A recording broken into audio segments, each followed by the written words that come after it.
საღამო მშვიდობისა, ძვირფასო რადიო მსმენელებო, მოგესალმებათ გადაცემა ჯანმრთელობის საათი. მე გვანცა დარასელია ვარ, თქვენ 93-სა და 1-ზე და ყოველ სამშაბათს ზუსტად ამ დროს ჩვენ ვიკრიბებით იმისთვის, რომ ვისაუბროთ ყველაზე მნიშვნელოვანზე ცხოვრებაში, ეს არის ჩვენი ჯანმრთელობა. ვცდილობ შევარჩიოთ თქვენთვის, ჩვენი მსმენელებისთვის და ჩვენი აუდიტორიისთვის სოციალურ ქსელებში თემები, რომელიც ძალიან საყოველთაოა და ძალიან მინდა, რომ ბევრ ადამიანს გქონდეს სწორი ინფორმაცია საკუთარი ჯანმრთელობის შესახებ. მიზნად დავისახე, რომ საუკეთესო პროფესიონალები მოვიწვიოთ თქვენთვის ჩემთან გადაცემაში და დღეს ძალიან მინდა ვისაუბროთ ყელყურცხვირის პრობლემებზე და არა მხოლოდ პრობლემებზე, მოვლაზე, პრევენციაზე, იმ შეცდომებზე, რომელსაც ვუშვებთ, რა მითები არის დაკავშირებული ეგრეთ წოდებულ გლანდებთან, ეგრეთ წოდებულ პოლიპებთან და ყველაფერი იმასთან, რაც ამ ძალიან მნიშვნელოვან სისტემას ჩვენი ჯანმრთელობის უკავშირდება. და სხვათა შორის, როცა ბავშვები და არა მხოლოდ ბავშვები, უფროსებიც ავადობენ, ყური არის ის ორგანოები, რომელიც ყველაზე მეტად გვაძლევს სიგნალს ამ ავადობის შესახებ. ცხვირის გაჭედვა, ყურის ტკივილი, ზოგჯერ ანთებით მიმდინარე და სხვადასხვა სიმპტომები, როგორც წესია სიმპტომები სეზონური ვირუსის ფარგლებში რამდენიმე დღეში თავად ლაგდება, მაგრამ ზოგჯერ არის შემთხვევები, როდესაც გვჭირდება ისეთი პროფილის ექიმის ჩართულობა, როგორც არის ოტორინოლარინგოლოგი. და არა მხოლოდ ვირუსული ინფექციების დროს, არამედ მდგომარეობების დროს, თქვათ ანატომიური თუ ჯანმრთელობის სხვადასხვა ამ ექიმის კონსულტაცია გვჭირდება და მინდა წარმოგიდგენოთ ჩემი გადაცემის სტუმარი, ოტორინოლარინგოლოგი, ანუ ყელყურცხვირის სპეციალისტი, მედიცინის მეცნიერებათა დოქტორი ქალბატონი ქეთი გოცაძე. მოგესალმებით. მეც მოგესალმებით. დიდი მადლობა, რომ გამონახეთ დრო და მოხვედით ჩემთან ქალების რადიოში და სხვათა შორის პირველი კითხვა, რომელსაც ვუსვამ ხოლმე თითქმის ყველა პროფილის ექიმს არის ეს, რომ რამდენად, ესე იგი, სქესთა თანაფარდობა თქვენს პაციენტებს შორის. არა, ხო? უნისექსი. თქვენთან ბალანსი დაცულია, მამაკაცებიც და ქალებიც ერთნაირად ავადობენ ამ დაავადებებით. კი ბატონო. ნუ შეიძლება რაღაცა იყოს ინუანსები, მაგრამ ძირითადად თანაბრად ავადობენ. მაგრამ ერთ შემთხვევას გაგახსენებთ. გახსოვთ, მე რომ ორსულად ვიყავი და ცხვირიდან სისხლდენები მქონდა? თქვენ მითხარით, რომ ეს არის ორსულთა პოლიპი? ორსულთა პოლიპი. აი, ასეთი რამეც არსებობს. აქ უკვე უმრავლესობაში არის. რა თქმა უნდა.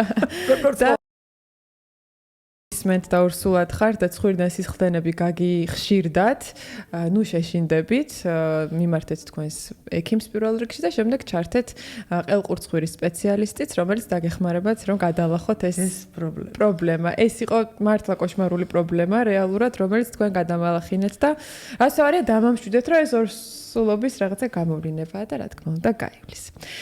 მოდით, რადგან ვახსენეთ ეს ადენოიდები, ეგრეთ წოდებული პოლიპები, გლანდები და ასე შემდეგ, მოდით მივყვეთ სწორედ ამ საკითხებს. მართლა მაინტერესებს, ძალიან ხშირად მესმის, რომ აი გავუკეთეთ ჩემშულს ვერ სუნთქავდა და გავუკეთეთ ჩემშულს ამოვაჭერი პოლიპები, ესეთი ფრაზა, ხო? რა არის ეს ადენოიდები?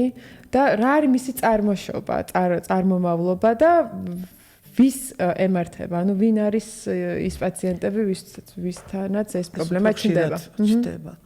მოდი ესე ვთქვათ, რომ აი ადენოიდები, აი მასაში გავრცელებულია, ეს არის მითი.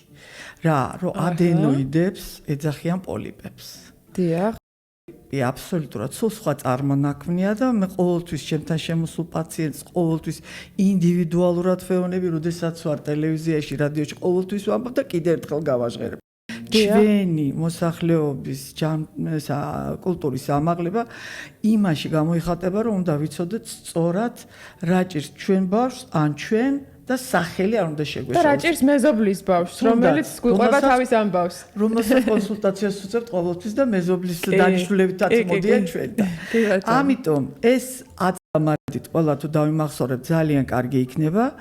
პოლიპი სულ სხვა წარმონაქმნია, ადენოიდები ბავშვის დაბადებასთან ერთად მის ორგანიზმში არის თავის ადგილზე, ეს არის ცხვირხახა და ეს არის ლიმფოიდური ქსოვილი და წარმოადგენს ცხვირხახის რგოლის ლიმფოიდური ჯაჭვის რგოლის ერთ-ერთ ნაწილს. ეხლა ჩვენს ენაზე თქვენს ენაზე ეს არის ქსოვილები, სადაც ხდება გამომუშავება ყველა ჩვენს ორგანიზმში შეჭრილი აგენტის ვირუსი იქნება თუ ბაქტერია, ლიმფოიდები, სადაც ისინი ძირითადად არიან ჯარისკაცები და გვიცავენ ჩვენ გაცივებისგან, ცივი ჰაერისგან ცხვირში რო არის და დაბადებასთან ერთად იბადება, ეს არ ჩდება. ან შეიძლება გაიზარდოს და გაზრდის შემთხვევაში გამოჩნდეს ცოტა სხვანაირი ჩივილები, თუ არა და ის ყოველთვის არის ცხვირხახაში და თავის 사ქმეს აწარმოებს, ისევე როგორც სასის ნუშურები, ანუ გლანდები, ეგრეთ წოდებული. კარგით, რა შემთხვევაში იზრდება ზომაში მაშინ? საერთოდ დაბადებიდანვე დიდი და იქვე ამჩნევს ამას მშობელი, რომ უჭირს ბავშვს სუნთქვა, განსაკუთრებით ძუძუზე მოჭიდება უჭირს და არ ყოფნის სუნთქვა. ეს არის თანდაყოლილი დიდი და ზოგადად ბავშვებს შედარებით ეს ლიმფოიდური ქსოვილები აქვთ დიდი ვიდრე მოზარდებს და ზრდასრულად. რატო? ამასაც თავისი ფუნქცია აქვს, იმიტომ რომ ეს სიდიდე განსაზღვრავს ბავშვის დაცვას. დიახ. მაგრამ არის ხანდახან დიდი იმაზე მეტი, რაც უნდა იყოს. რა შემთხვევაში ხდება ჰიპერტროფია შეჭრილი აგენტის მიმართ გამოწვეული რეაქცია ქსოვილის. ანუ მაგალითად ხშირი ავადობები? ხშირი ავადობები, ალერგია, ანუ შეშუპება ხდება ამ ქსოვილის და გადიდება. არის შეშუპება ალერგიული, არის შეშუპება ინფექციური. ეს ხშირი ესეთი ავადობა იწვევს ამ ადენოიდური ქსოვილის გადიდებას, რომელიც კეტავს ცხვირიდან ფილტვებში მიმავალ სასუნთ გზას და იწვევს სუნთქვის გაძნელებას და ბავშვები ხშირად ვერ ამჩნევს მშობელი იმდენად ბრმა თავის შვილის მიმართ, ვერ ამჩნევს რომ ბავშვი რო ჭამს, ხმაურიანად ჭამს, ხრუტუნებს, რო ლაპარაკობს, ვერ გამოთქვავს სასის მიერ ბგერებს, გაიქცევა ხოლმე იქ ზოგიერთი ბგერა. ღამე ხრინავენ ხშირად. სულ ღია აქვთ, ღამე ხრინავენ, ადგილს ვერ პოულობენ საწოლში, იმიტომ რომ არ ყოფნით. ცხვირით სუნთქვა არის აუცილებელი ჯანმრთელობის არგუმენტი. სხვანაირად ჩვენ ჯანმრთელი ვერ ვიქნებით. ანატომიაც ხო ეცვლებათ ზოგჯერ ყბის? ზოგჯერ არა.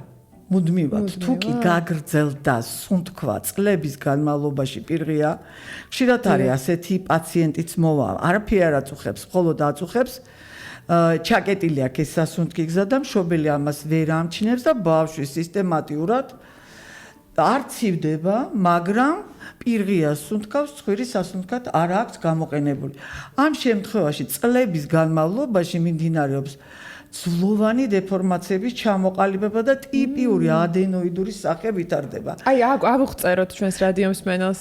ადენოიდური სახე არის წაშლილი ცხვირტუჩის ნაოჭი, აი ეს ნაოჭი როა, წინ წამოწეული ქვედა ყბა, ჩაცვენილი ყვრიმალები და აი რო შეხედავ ბავშვს სახე არის ტიპიური ადენოიდური და პირი აქვს ღია. პირი აქვს ღია, კი ბატონო. მოკლედ დააკვირდით ამ სიმპტომებს და ბავშვი ჯანმრთელი გამოვლინებებს. არ ცივდება, მაგრამ რამდენად ჯანმრთელი გაიზრდება, ეს უკვე მეორე საკითხია, იმიტომ რომ ცხვირით უნდა ვისუნთქოთ, აუცილებლად უნდა მივაღწიოთ ამას. კი ბატონო. და რა არის ის, არ ვიცი, ზომა თუ ზოგადად ის რაღაცა ხარისხი, რასაც უკვე ქირურგიული ჩარევა არის გარდაუვალი შანსი არჩება პაციენტს. ხო, ეხლა მანდ ასეთი მიმდინარეობაა ზოგადად ბრძოლაც არის. როგორ გამოვჭრათ, არ ამოვჭრათ, დაუტოთ, არ დაუტოთ, დაუცადოთ და 12-8 წლის შემდგომ უკუგან ვითარებას განიცდის. აი ხედავთ როგორ არის დაიბადა ბავშვი, ყველაზე დიდი ადენოიდი ხდება 2-დან 6 წლამდე ასაკში, მერე განიცდის პუბერტატულ ასაკში უკუგან ვითარებას. პატარავდება, პატარავდება, თავისით ფიზიოლოგიურად პატარავდება და ისმის კითხვა რატო ამოვჭრა, კაცო 8 წლის შემდეგ ეს ხო დაპატარავდება. 8 წლამდე ცოდო არ არის. 6 წლის შემდეგ 6 წლის განმავლობაში, უпроსოდ 4-5 წლის განმავლობაში ისეთი ძვლები მიმდინარეობს სახის ძვლებში, აი პირველი ყველაზე მთავარი არის სასახტება მაღალი. და იჭრება ცხვირის სასუნთქი არის მოცულობაში და მე ადენოიდები შეიძლება ამოჭრათ.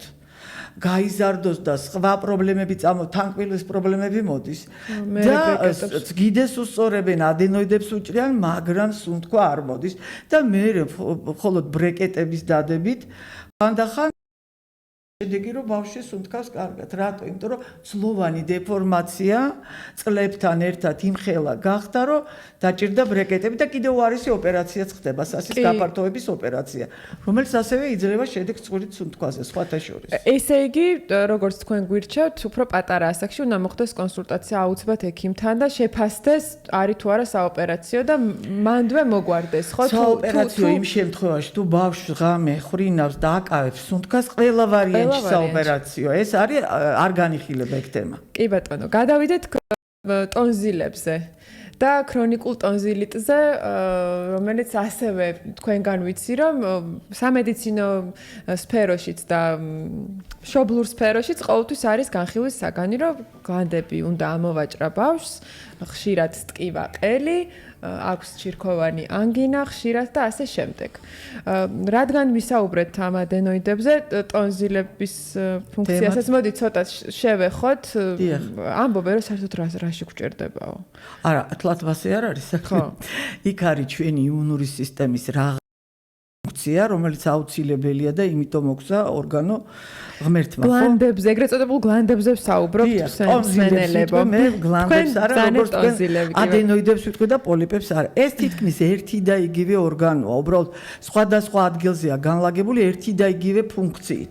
ადენოიდებიც და ადენოიდი არის ცხვირხახის ტონზილა და სასის ტონზილა გლანდი არის ენის შემდგომ უყურებთ ხოლმე თქვენ მშობლები ხშირად წითელია მეუბნება თეთრი დავინახე ორი მარცხენა მარჯვენა მდებარეობა ეს არის რგოლი ამას კიდე ემატება 1-2 ჯირკვალი და ამას ქვია პირაგოვის რგოლი ანუ დამცავი იმუნური სისტემა ჩვენ კი ბატონო ეხლა ტონზილები გვჭირდება აუცილებლად ჯერ მარტო იმიტომ მქონია ასეთი შემთხვევა ცოტა იუმორისტულადაც ვიტყვი პაციენტი მოვიდა თევზის ძვალი ქონდა გაჩხერილი ყელში და პირველი შეკითხვა იყო ჩემი ტონზილექტომია თუ გაკეთებული. რატო ეკითხები ამას? იცით, პირველი დამცავი ტონზილებია უცხო სხეულისთვის და მითხრა, რომ ერთი ამოჭრილი მაქვს, მეორეზე გავიკეცე და იმ მეორეშია გარჭოდილი თევზი. აი, კიდევ კაი.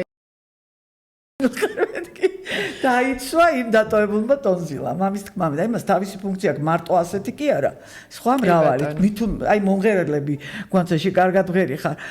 და შენ სირგლი ყველა მღერის, ხო?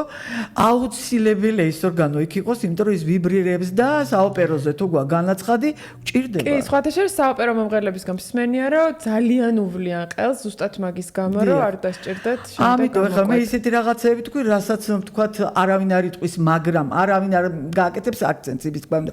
თუ ეს კიდე ავადობას ეხება და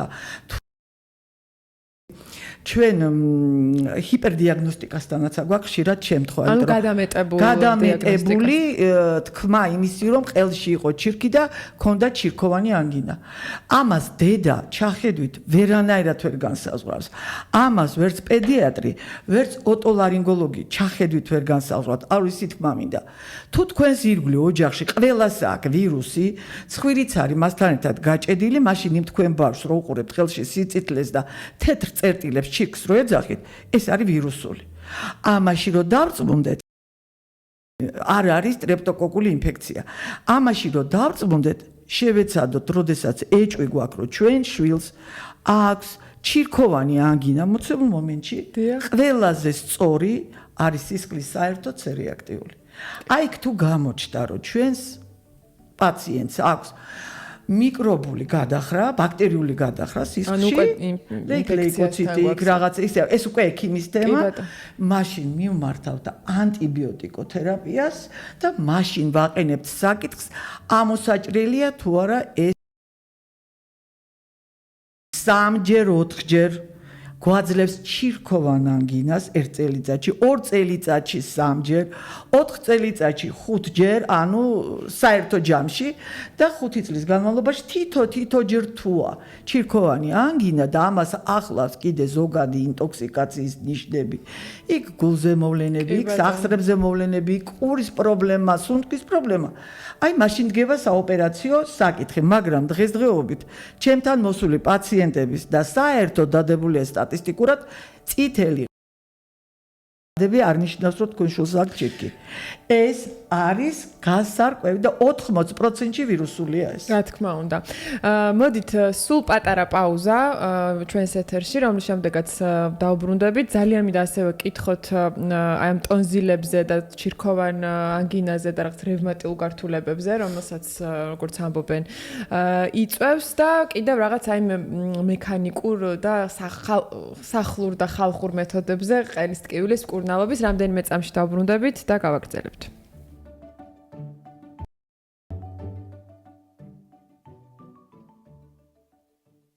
ჯანმრთელობის საათი გვანცა დარასელიასთან ერთად. რეკლამა ქალების რადიოზე. პრემიუმ ხარისხის სახისმოვლის ბრენდი დეკლარი შექმნილია სპეციალურად მგრძნობიარე კანისთვის. დამზადებულია შვეიცარიაში. დეკლარი ოფიციალურად წარმოდგენილია ავერსის სააფთიაქო ქსელში. ურბანიკისგან ახალი მულტიფუნქციური ბიზნეს ცენტრი ინოფისი უზნაძეზე გთავაზობთ. საოფისე ფართები 20-დან 35,000 კვადრატულ მეტრამდე. კვადრატული მეტრი. კვების ობიექტები, რეკრეაციული ზონა 8,000 კვადრატული მეტრი. 580 ავტომობილზე გათვლილი პარკინგი. ფართები როგორც ყიდვით, ასევე იჯარით. დაგვიკავშირდით 2 31 88 88. რეკლამა ქალების რადიოზე 2 31 88 88. ქალების რადიო ურბანიკისგან FM 93 და 1. კვალიფიციური ექიმების რეკომენდაციები. ფართოდ გავრცელებული და იშვიათი დაავადებების პრევენცია, კვლევები და მკურნალობა.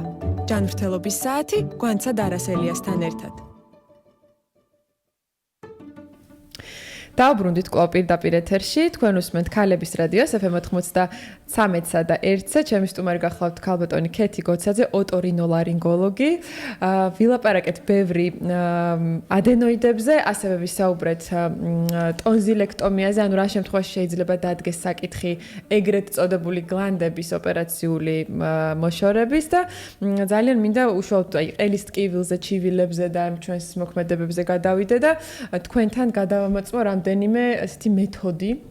აღიარებით დავიწყებ, რომ მეც მაქვს გაკეთებული ეს, რომ ყელის ტკივილი, არ ვიცი, ვისაც ტკიებია, ისე როგორც მე მტკიებია ყელი, მიხვდება რა გულისხმობ. და მოდით ვილაპარაკოთ ეს მექანიკურ ამოწმენდაზე, აი ამ ყელის მე თქვა შეიძლება რა მაქვს გაკეთებული, ხო? ადრესუ ესე იყო რაღაც ესეთი იმაზე ჭხირზე დაახვევდნენ და იოდინოლში თუ რაღაცა სტერილურ სითხეში და ესე ამოაგდებდნენ ამ ნადებს. და კიდე რაღაც ცავლებები ყელის ამ ნადების დროს და ასე შემდეგ. თქვენ რა სიტყვით და რას ეტყოდით პაციენტებს, როცა ყელის გაუსაძლისი ტკივილია? მე ხლა იმას ვიტყოდი, რომ არც მე ვარ პატარა გოგო და ჩემ ბავშვობაშიც იყო ასეთი რაღაცები, თუმცა მამა მყავდა საკმაოდ ცნობილი ოტოლარინგოლოგი ქუთაისში და აკეთებდა მამაც ამას და მეც ვაკეთებდი გარკვეული პერიოდი, რუსული სკოლა ამას არ ვაკეთდა. მაგრამ სკოლის და განათლების გარდა შემოვიდა კიდე მსოფლიო ჯანდაცვის ორგანიზაციის რეკომენდაციები სასტიკად აკრძალულია ასეთი ინვაზია ყელში. რატო და რა გაგებით? იმ გაგებით, რომ შეიძლება არაპროფესიონალმა ექიმს კიდე შეუძლია გააკეთოს, შეიძლება ღრმად ჩაიტანოს ინფექცია ქვეშ მდებარე ქსოვილებში და ზედაპირულ ინფექციურ დაავადებას მოყვეს მაგალითად აბსესი ტონზილის ან პარატონზილარული აბსესი. დიახ, შეიძლება მოაძროს? არა, ჩავიდეს ღრმად. რამის გამო ინფექცია ჩავიდეს გავრცელებული ხალხის ინფექციები, რომელიც მერე აბსცესში შეიძლება გადაიზარდოს. ამიტომ ამას აღარ ვუწევთ რეკომენდაციას. ის ნადები თავისითაც მოიხსნება, მაგრამ თავარია მაინც რაც წინა იმაზე გქონდა, გავაკეთოთ დიფერენციაცია ვირუსს ვებრძვით თუ ვებრძვით ბაქტერიას. ახლა რაცაც გამოივლებთ სახში, გინდა სოდიანი წყალი, გინდა მარილიანი და სოდიანი წყალი, გვირილის ნაყენი, აბსოლუტურად რაც თქვენ გსიამოვნებთ, შეგიძლიათ. ეს ყველაფერი ზედაპირულად ხდება თქვენ ამით მიკრობს ებრძვით, ვერც ვირუსს. იმიტომ რომ ისინი უკვე მერე ზოგადში გადადიან, იქ ტემპერატურა გააქვს, ხო ხდები ზედაპირულად ტონზილის დამუშავება, შედეგს არ მოგცემს. ერთადერთს იმის შედეგს გაძლევს, რომ ყლაპოა შედარებით უმტკივნეულოა და შეგიძლია საკვების მიღება. ამ შემთხვევაში თქვენ რასაც ღებულობდით, რაც გაძლევთ შედეგს, მე ამის წინააღმდეგი არასდროს არ ვარ. იგივე გასაწუწნი, იგივე გამოსავლები. იმიტომ რომ ეს არ ცვლის მნიშვნელოვნად დაავადების მიმდინარეობას, ამის თქმით. გასაგებია. კარგით, გადავინოს ცხვირზე, ესე იგი ვილაპარაკეთ ამ ყელში ჩავიხედეთ და ცხვირზე რადგან არ გულაპარაკია, აი შეშუპებაზე მინდა აუცილებლად გკითხოთ, როგორ წესი ალერგიულ რინიტსაც და ვირუსულსაც ახასიათებს ეს ცხვირის შეშუპება. როგორ უნდა გავარჩიოთ? და აუცილებლად მინდა თქვენი რეკომენდაცია ასევე გკითხოთ აი ცხვირის გამხსნელ საშუალებებზე, რომელზეც მე ხდება შეჩვევა. ზოგადად ძალიან რთული გასარჩევი არის. სიმართლე გითხრათ, ალერგიული შეშუპება თუ ინფექციური შეშუპება, მაგრამ მოდი დავიწყოთ ესე გარჩევა. პაციენტმა და მშობელმა ძირთადად იცის თუ არის შვილი ალერგიული. თუ აქვს მას სეზონური ალერგია, ხო? მაშინ თუ სეზონია და დაიწყო ცხვირის გაჭედვა, რომელიც მოდის, რომელსაც ახასიათებს ცხვირის გაჭედვასთან ერთად რინორია, ანუ გამონადენი, წყალივით გამონადენი, ცემინება, ეს ყველაფერი არის ორგანიზმის დაცვითი რეაქცია. ყოველგვარი წვეთების გარეშე ორგანიზმი აი ამ ჩამონადენით რეცხავს ეს რა ქვია ცხვირის სავალს და ცემინებით კიდე ღრმად არსებულ მიკრობებს გამოყრის. ანუ პროტესტია ორგანიზმის. რა საყვარელია ჩვენი ორგანიზმი? ძალიან ჭკვიანია და ამ დროს ჩვენ ვასხამთ სიზარხ და შემავიწროებელს, რომ არ გამოყო ეს სითხე კაცო გაჭერდი შენთვის მე მივხედავ ამას. არა. რინორია თუ რა საკვირველია, ყველაფერს აქვს თავისი ზღვარი რა შემთხვევაში. თუ ისეთი რინორია რომ უკვე ვეღარ სუნთქავს ადამიანი ჩავერიოთ.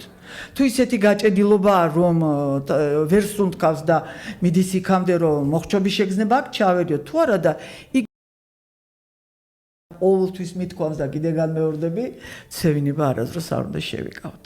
ორი თითის არასდროს, იმიტომ რომ ამ შემთხვევაში თქვენ ქმნით ესე იგი ცემინების დროს არ მოიჭიროთ ცხვირზე ხელი, ამას ამბობს ქალბატონი ქეთი და ცემინეთ აი ეს მიიფარეთ უბრალოდ რომ არ მიაშხეფოთ ვინმეს თქვენი გამონაცემი ცხვირიდან, მაგრამ წნევას როგორც კი დაიკავებთ ცხვირში, ეს ინფექცია რაც არის ცხვირში გავაყურებში. აი ზუსტად მივედით. და მოხვალთ მეორედ და იტყვით, გადავიტანე ვირუსული ინფექცია, მქონდა ცოტა ეს ყური დამეგუდა და არ გამეხსდა. იმ წუთში უკვე შეიძლება ცხვირში აღარაფერი არ გქონდეთ, მაგრამ მანამდე რო გქონდათ, იმან გააფუჭა საქმე. ეს აუცილებელი პირობაა და სწორად ცხვირის მოწმინდა. კიდევ ერთხელ გავიმეორებ. და არასდროს არ მოიწმინდოთ არც თქვენ, არც თქვენ შვილებს, არც თქვენი ოჯახის წევრებს არ მოწმინდოთ. ჯერ ერთი ნესტო და აჭერთ ცერათიც და მეორეში ჩამობეროთ და ასევე მეორეზე განმეორდებით. რატო? ამ შემთხვევაში შეიძლება გავიტანოთ ინფექცია ცხვირ ხახიდან ყურებში, იმიტომ რომ ეს ორგანიზმთან დაკავშირებულია. და იმიტოა ყელყურცხვირის ექიმი ერთი. ხო, მოდით ყურის კიდევ ჩავშალოთ ეს თემა, ყურის ინფექციების, იმიტომ რომ თქვენგან ვიცი სწორედ რომ ყური რომ სტკივა ბავშვს, ზოგ მშობელს უკვირს ხომ რომ ცხვირის წვეთებს რატო უნიშნავს რა შუაშიაო, ხო? მოდით თქვათ აი ამ ყურის ანთება, მოკლედ ეს ერთ-ერთი გამოწვევი მიზეზი დავასახელეთ რომ შეიძლება მექანიკურად მოხდეს ცხვირ ხახიდან გადატანა ინფექციის, ცხვირზე ხელის მოჭერი თუ არასწორი რა მიზეზები აქვს ამ ყურის ანთებას და რატომ კურნალობთ ცხვირიდან?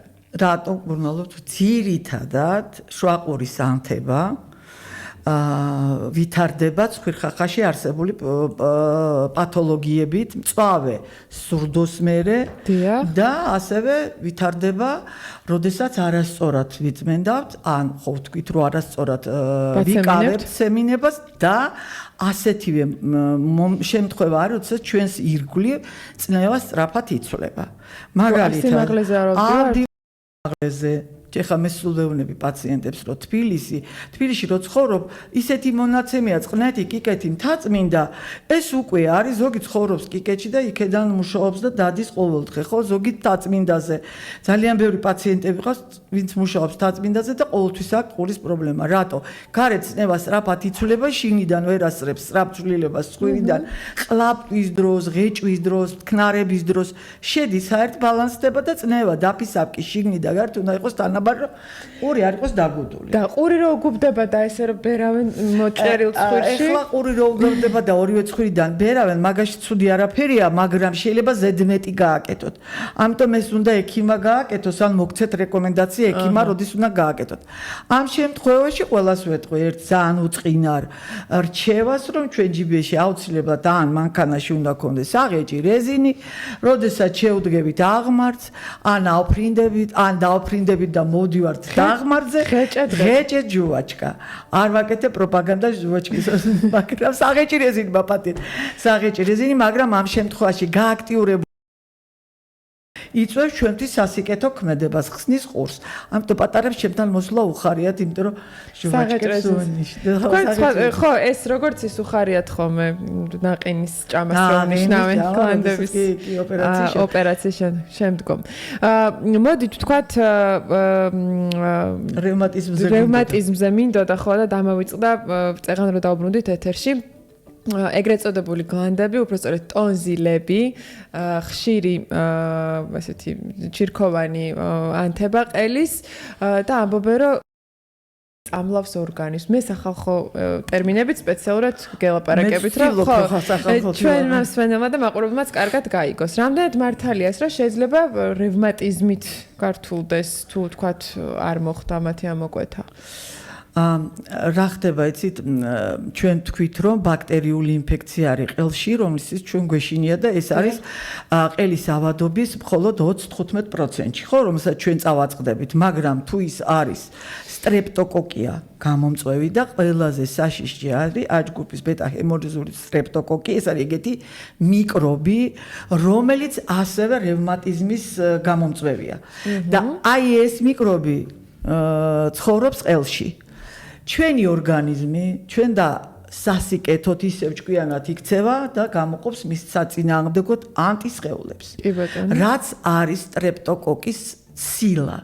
ის ცილა არის ჩვენ სახსრებში, ჩვენ გულში, ჩვენ თირკმელში და კიდე აი პლაცენტაშიც არის სხვათა შორის და მაგას ორგანიზმი უკვე ვეღარ საზღვრავს. ეს ებრძვის იმ მიკრობს, რომელიც ყელშია თუ იმ ცილას ინახავს. თუ პაციენტის მუხლს, გულს, თირკმელს, ანუ ყელში არსებული სტრეპტოკოკული ინფექცია ყოველთვის წარმოადგენს საშიშროებას, რომ განვითარდეს რევმატიული ცხელება, რევმატიული ინფექცია, გამწვავოს არსებული, ასევე თირკმლის დავადება, ასევე შეიძლება განვითარდეს ნადრევი აბორტები, სხვათა შორის ორ თვემდე რო ვითარდება, ვისაც აქვს ქრონიკული ტონზილი და ვინც არის სტრეპტოკოკის მატარებელი. აი სტრეპტოკოკული ინტოქსიკაცია, ავტოიმუნური პროცესები გაგეგონება თქვენ. ეს არის საკუთარი სხეული ებრძვის თავისივე ორგანიზმის ჯანმრთელ უჯრედებს, იმიტომ რომ ერთი და იგივე შემადგენლობა აქვს და ის ვეღარ არჩევს უკვე მიკრობს კლავს ყელში, კბილში, გაიმორის წიაღში თუ გასაგებია. კი ბატონო, ყურის ტკივილს მინდა დაუბრუნდე. ბავშვებს უფრო ხშირად რატო ემართებათ ყურის ანთება? რამე ანატომიურ თავისებურებასთანაც გვაქვს საქმე? გასაკვირია. იმდენად გაიზარდა ჩვენი გვანცი ოტოლარინგოლოგიაში, რომ ისე შეკითხვებს ვისწრებს, რომ ვერ გაგიცნობ ძალიან. ეს ასია, ბავშვები უფრო ხშირად ავადობენ შვაყურის ანთებით, იმიტომ რომ ცხვირიდან ყურში გამოვალის პატარა მილი, რომელიც აღნიშნეთ ცოტა ხნის წინ, უფრო განიერია, ჰორიზონტალურია და მოკლეა და ინფექცია ცხვირიდან ხშირად გადის. და ხშირად ბავშვებს ცხვირს რო უროცხავენ, მე ყოველთვის ამაზე ვაკეთებ აქცენტს. არავითარ შემთხვევაში დაწოლილი არ გააკეთოთ, იმიტომ ბავშვი რო იყოს დაწოლილი, ჯობია იყოს დამჯდარი ცოტა თავი წინ, რომ იქეთ არ წავიდეს გამოსარეცხი სითხე. თორე შეიძლება ასევე წარმატებით თქვენ აი ესეთი სანთება განვითარდეს არაფრისგან. კი, სხვა შორის ესეც თქვენგან ვიცი და სულ დამჯდარ მდგომარეობაში ურეცხავ ხოლმე და წამალსაც ესე ვასხავ. დამჯდარ მდგომარეობაში. კი, სპრეი ეს ყოველთვის სწორად უნდა შეასრულოს. კი ბატონო. კიდევ ერთი პატარა პაუზა გვაქვს. შემდეგ აუცილებლად მინდა კითხოთ ყურის ტკივილის ასევე ისეთი ოჯახურ სახალხო მეთოდებზე.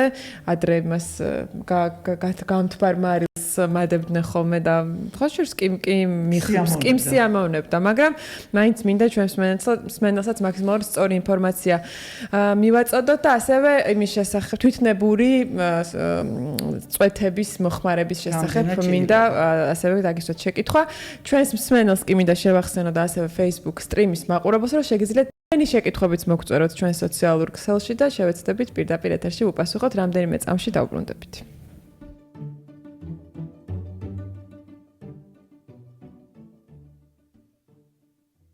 ჯანმრთელობის საათი გვანცა დარასელიასთან ერთად. რეკლამა ქალების რადიოზე. ინოფისის ბიზნეს ცენტრები ურბანიკისგან თბილისის სხვადასხვა ლოკაციაზე გთავაზობთ საოფისე ფართებს 20 კვადრატული მეტრიდან 10,000 კვადრატულ მეტრამდე. დაგვიკავშირდით 2 31 88 88. ურბანიკის ახალი პროექტი ურბანიკ მზიური საქართველოს ბანკის პარტნიორობით გთავაზობთ ბინებს ქალაქის ცენტრში, მზიურის პარკის მიმდებარედ, სადაც ირგვლივ ყველა საჭირო ობიექტი და დაწესებულება 5 წუთის სავალზეა. მზიურის პარკი, ჩოგბურთის კორტები, ფიტნეს კლუბი. დაგვიკავშირდით 2 31 88 88. რეკლამა ქალების რადიოზე. 2 31 88 88. კვალიფიციური ექიმების რეკომენდაციები. ფართოდ გავრცელებული და იშვიათი დაავადებების პრევენცია, კვლევები და მკურნალობა. ჯანმრთელობის საათი გვანცა დარასელიასთან ერთად. კიდევ ერთხელ საღამო მშვიდობისა, დავბრუნდით პირდაპირ ეთერში. ჩვენი დღევანდელი გადაცემის თემა გახლავთ ყელყურცხვირი და მასთან დაკავშირებული ყველაზე აქტუალური საკითხები. ქალბატონი ქეთი კოცაძე გსტუმრობს და გადაცემის დასწრით ნაწილში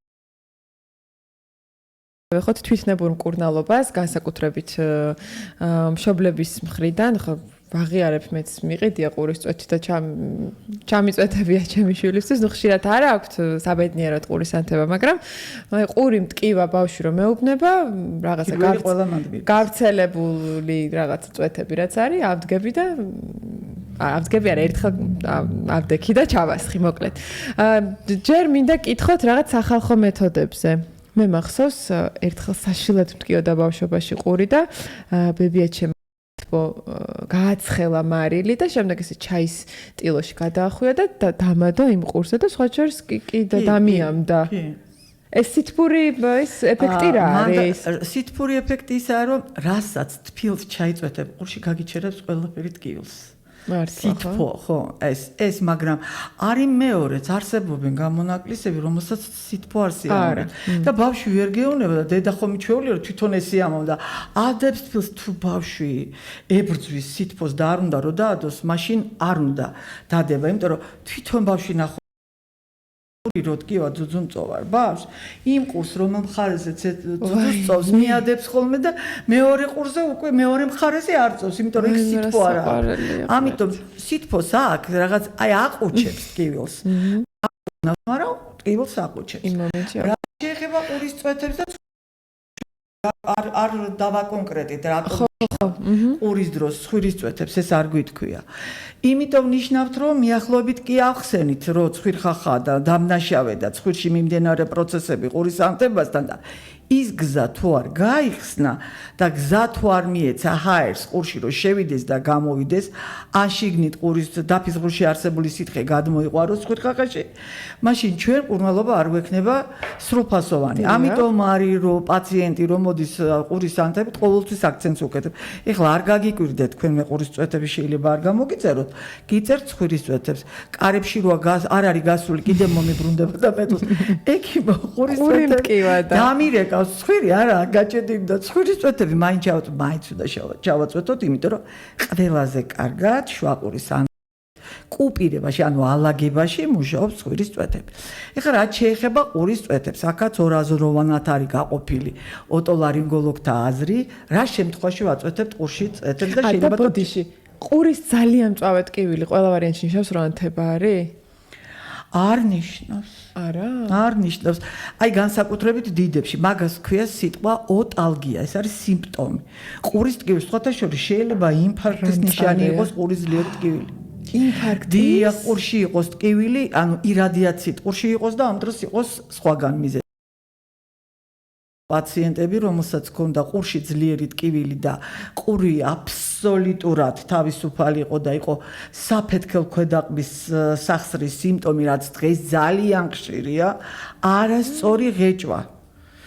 იმიტომ რომ კბილების გაკეთება ძალიან მოდური გახდა, ფუნქციურად არ არის სწორად გაკეთებული. არის ჩაწიკწიკებული ლამაზად, მაგრამ ფუნქციას ვერ აქვს. ლამაზე თვალს დაგიფსოს, მაგრამ ძალიან ბევრი პაციენტი ამისგან ახლა შეწუხებულია, იმიტომ რომ ეს არის კოლოსალურ თანხებთან დაკავშირებული, როგორ გადააწყვეტა. ბინის ფასი ღირს. კი ბატონო, თუ მეტი არა. ამიტომ ყოველთვის, როდესაც გიწევთ სტომატოლოგთან დაკლაპარაკია ძირითადად აი ამ იმპლანტების და ამ კარგი თეთრი კბილების გაკეთება, ყოველთვის იყავით მზად, რომ ფუნქციურად იქ 1 სანტიმეტრს აუწევ, რა უჭირს იქ დაუწევ. არა, ეს ასე არ არის. ესე იგი, ღეჭვა თუ არ არის სწორად ფუნქციურად გამართული, შეიძლება ყურის ტკივილით მოვიდეს პაციენტი.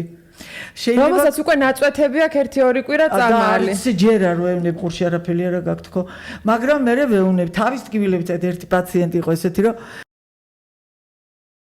მეუნება რომ არა ყური მტკივავდა მეთქა რომელ ხარეს ღეჭავთ სხვათა შორის მნიშვნელობა აქვს რომელ ხარეს ღეჭავთ მოწინააღმდეგე მხარეს ტკივავთ ხარეს ღეჭავ ძირითადად რო ეკითხები ყველა გეუნება რომ ორივე მხარეს მაგრამ ორივე მხარეს ღეჭვა მე რაღაცა გადაგაგ და ერთ ძირითად მხარეს ღეჭავ და მოპირდაპირე ყური აქტივა აი თქვათ მარჯვენა მხარეს ღეჭავთ ძირითადად მარცხენა მხარეს კუნთები აპროტესტებენ ამას ასე რომ ვთქვათ და ეს კუნთები იჭიმება საფეთქლის ირგვლივ ტკივილია ყბის ირგვლივ ტკივილი აქვს თავით ტკივა და ვერ ხვდება რატო ზოგს უკანა კბილები სულ არ აქვს და წინა კბილებით ღეჭავს და თავის ტკივილით და დასარუსვამი შაკიკი და იქ რა ვიცი მე და აღმოჩნდება არასწორი თანკბილით გამოწვეული ყურის ტკივილი ყურში უყურებ და ვეუნებ რომ არაფერი არ არის ყურში ჩავით კი რო ვიწვეთებ და რო გამიარა იგივე ფაქტორი თბილს რასაც ჩაიწვეთებ ყურში ყველაფერი გაგიამებს დია ეს აი კბილს და ერთმა ეგეთი რაღაცა მითხრა რომ ეხლა დავაკვირდიო რომ საჭმელის მერე მტკიო და თავი ამ წინა კბილებით ღეჭავდა და სუნთელი თავის კუნთები ეძაბებოდა აი სადღაც სხვადასხვა ის მიზეზები. ამიტომ ექიმთან უნდა მიხვიდეთ. კი, აი ექიმთან უნდა მიხვიდეთ და მივადექით ჩემს ერთ-ერთ ყველაზე საყვარელ თემას ყურის ჰიგიენა. სადღაცა ვთქვი რომ მე ყურის ემჩხირებით მეთქი ყურს არ ვიწმენთ თქო ყოველდღიურად მეთქი და ძალიან რაღაცნაირად შემომხედოს რომ აბა ყურსა როგორ ისუფთავებო და თქვენ ხომ ასწავლეთ როგორც უნდა გამოვისუფთავო და მინდა რომ ჩვენს მსმენელსაც ავუხსნათ რა არის ყურის ჰიგიენა, რატომ გვაქვს და რა ფუნქციას ასრულებს ეს გოგირდი, რომლის გამოტანაც გვინდა ამ ყურიდან ცოცხალი თავით არ გამოდის, იმიტომ რომ ძალიან ღრმად არის და მოკლედ პეჭიდავებით და როგორი უნდა იყოს სწორი ჰიგიენა. სწორი, კაი შეკითხვა ისევლები. საქმე რაშია? ხა მოდი ჩამოვყალიბეთ ერთ რამეში, რომ არსებობენ გოგირდის ჭარბად გამომყოფი ყურები. დიახ. და თქვენ წარმოიდგინეთ, შეიძლება ერთ ყურში იყოს მთელი ცხოვრება და დგებოდეს და აწუხებდეს და მეორე ყურში არა. ლოგიკა ამ თემაში მოძებნილი არ არის. მედიცინა ეძებს, არის აქაც ჭიდაობა, რომ შეიძლება რა ქვია, ნერვული გადაძაბვის უფრო ჭარბად გამოიყოფ. ვერ დაადგინეს რა არის ამის მიზეზი, მაგრამ ფუნქციურად გარეთა სასმენი მილი გამოიმუშავებს გოგირდს, ვოსკი ქვია ამას, ხო? ეს არის დამცავი ჩვენი დაფის აპკის, რომ იქ არ შევიდეს იგივე ბაქტერია, იგივე ვირუსი, იგივე მტვერი, იგივე რაღაცა რო შეფრინდება და ასე შემდეგ ის იკრავს. კარგი მიიკრა და მეორე კითხვა არის, მე აბა რა უყოთ იმას? ჩვენ რო ვღეჭავთ, ჩვენი ღეჭვის დროს, ყბის მოძრაობის დროს, გარეთა სასმენი მილის ქვედა კეტელი ვიბრირებს ისე რომ გადმოაგდოს ეს გოგირდის საწოლი თავისთვის. გარეთ გადმოწიოს. აქ რო იქნება, შეიძლება მე ან ნეკათითით ან ნეკათიძე წამოსული ძალიან თხელი პირსახოცით ამოიწმინდოთ. აი ეს არის ამოწმენდა. რა შემთხვევაში შეიძლება გამოვრეცხოთ? იმ შემთხვევაში თუ გოგირდი წარმოქმნის უკვე საწობს, საწობი რა არის რომ სრულიად ოკლუზურებულია გარდასასმენი მილი, ნემსისწვერიც არ გაეტება, პატარა წყალი რო ჩავიდეს, ის ფუვდებოდა სმენას. ასეთ შემთხვევაში ვრეცხავთ. უკვე ექიმებთ რამ დააცოეს ზედმეტმა ინვაზიამ იმ ჭირების, იმიტომ რომ ტენი ამ გოგირდს, ტენი სადღაც და ბოლოს წარმოიქმნება საწობი. ძალიან დიდი საწობიც მინახია მთელი გარდასასმენი მილის სიგრძის თითქმის და პატარა ნადებები, რომელიც არის გარდასასმენ მილზე გარედან, შიგნიდან, ზემოდან, ქვემოდან, იმას არ ვებრძვით. მაგრამ და ყურის ჭხირი რომ ყურის ჭხირი არ არის? ის ხვირი ჭხირია.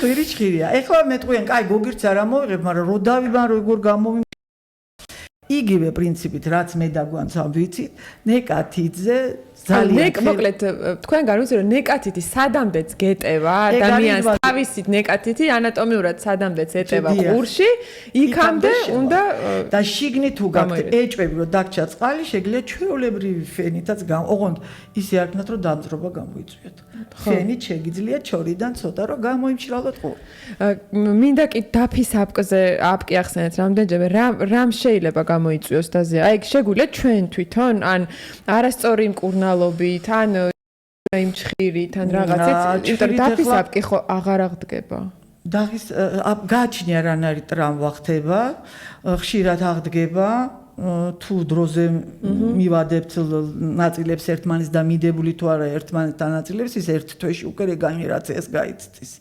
კი ბატონო, მაგრამ რა შემთხვევაში ნებისმიერი ზედმეტი მოქმედება, აი ხელის დარტყმა, გაშლილი ხელის დარტყმა ნიჟარაზე მოგცემს დაფის აპკის ყურში კოცნა, ძალიან მტკივნეული რატოა? აი მაგიტო. წნევას ქმნი. აი ხა თითი რო ჩაიყო და მიაჭირო ყური გეტკინებ და წნევას უარყოფი წნევას და იქით იზნიკება დაფის აპკი და ტკივა. გასაგებია. და ერთი შეკითხვა შემოვიდა ჩვენი მსმენელისგან. ყურსასმენების ხშირი ყოველდღიური, ყოველსაათობრივი და ასე შემდეგ ხმარება. გააჩნია რომელ ყურსასმენზეა ლაპარაკი? აი ყურში რო ვიდებთ. ამაზე ამის მომხრე ვარ. რადიოს აი ესეთი დიდი ყურსასმენების მომხრე ვარ, იმიტომ რომ შიგნით არ შედის, ხო? შიგნით არ შედის და აი პატარა ყურსასმენი შეიძლება თავი მოძრეს და მყავდა სულ რაღაც ერთი თვის წინ 40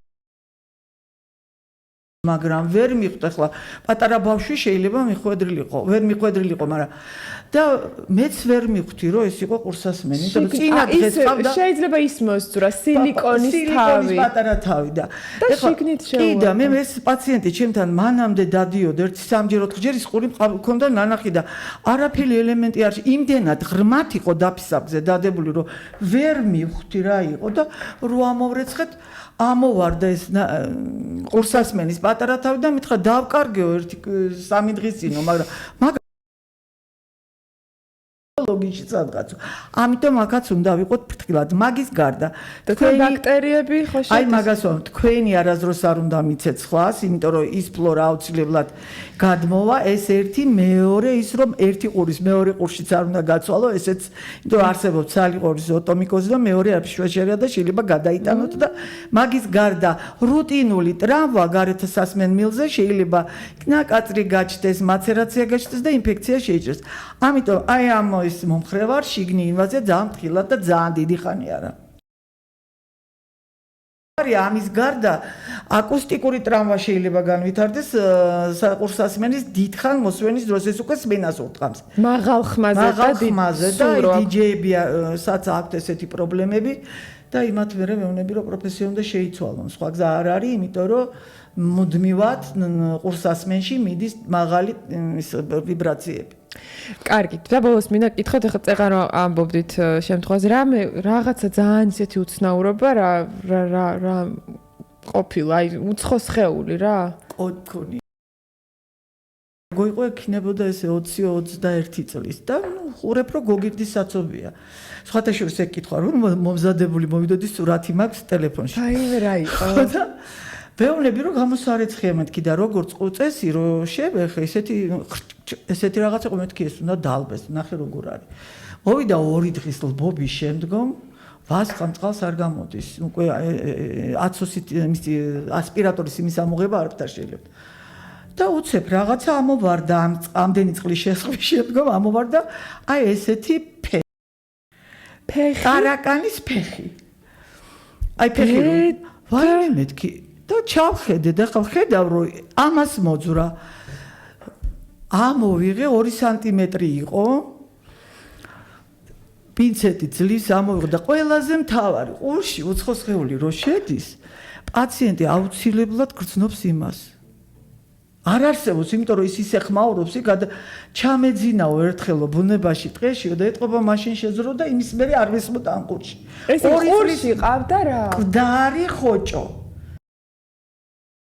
მკვდარი ხოჭო იყო რომელიც იყო ყურში 2 წელი იმიტომ რომ ეს ბავშვი ვერ იხსენებდა გოგო რომ ბუნებაში ვიყავი 2 წლის წინო ეხლა ხო ის რომ მკვდარი მოკვდა ეთყობა ძილის დროს იფართხალა და მოკვდა და იმიტომ არ აწუხებდა თორე სხვანაირად აუტანელი ტკივილი იმიტომ წარმოიდგინე და ეს აი ეხლა იმაზე რა ქვია სადაც ხმას იღებთ რა ქვია იმაზე რომ დააკაკუნო რომ ხელა ხმა აქვს ხო იგივეა დაფისაბზე რომ დააკაკუნებ და იქ რომ წერი დაიწყებდა ფართხალს გადავიდოდა ხო ჭკუაზე და ეს პროცესი გამორჩა და ამიტომ მე რომ აგვიდეს ისე გაუკვირდა ჩვენ ხარ ჩაგვიდეს ეს ხოჭო და სათქონა ხოჭოსთან შეხედა ხო აი არ ახსოვდა ეს იყო ძალიან უცნაური შემთხვევა ძალიან დიდი მადლობა როგორც ყოველთვის ძალიან საინტერესო იყო ქალბატონი ქეთი გოცაძე იყო ჩვენი სტუმარი და მასთან საუბარი იმედი გვაქვს რომ ჩვენი მსმენელისა და მაყურებლისთვისაც იყო საჭირო რეკომენდაციებით დატვირთული და კიდევ ერთხელ მადლობას გადაუხდი ჩვენ სტუმარს მე კი დაგემშვიდობებით მომავალ სამშაბათამდე როდესაც ისევ თქვენთვის აქტუალურ სამედიცინო თემაზე ვისაუბრებთ მე გვანცა დარასელია ვარ ეს იყო გადაცემა ჯანმრთელობის საათი მშვიდობებით მომდევნო სამშაბათამდე